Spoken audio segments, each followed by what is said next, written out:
شيلة بايع الطيب. كلمات حكيم الشعر محمد بن لقفص العمري. أداء صوت شمران وقحطان السعد.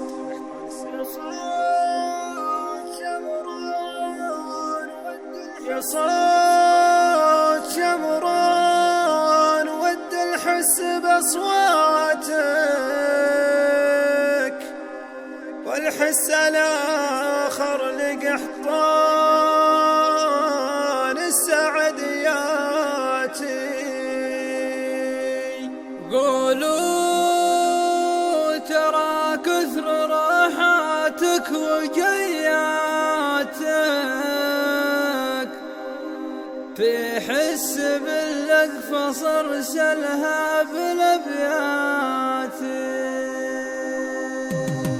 يا ما تحملت غلطاتك وزلاتك، واليوم من حقي يا راجع حساباتي.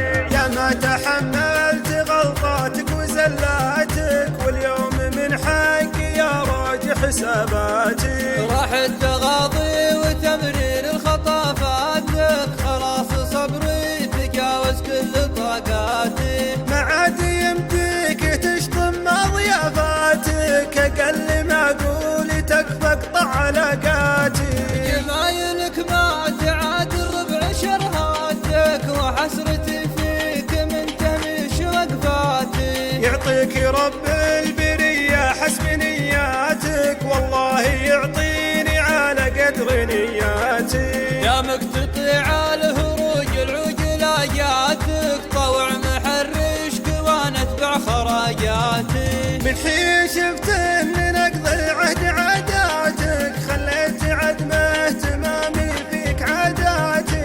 وصبت يا خبل في كل امتحاناتك، نزلت حين وصيتك بين الاموات.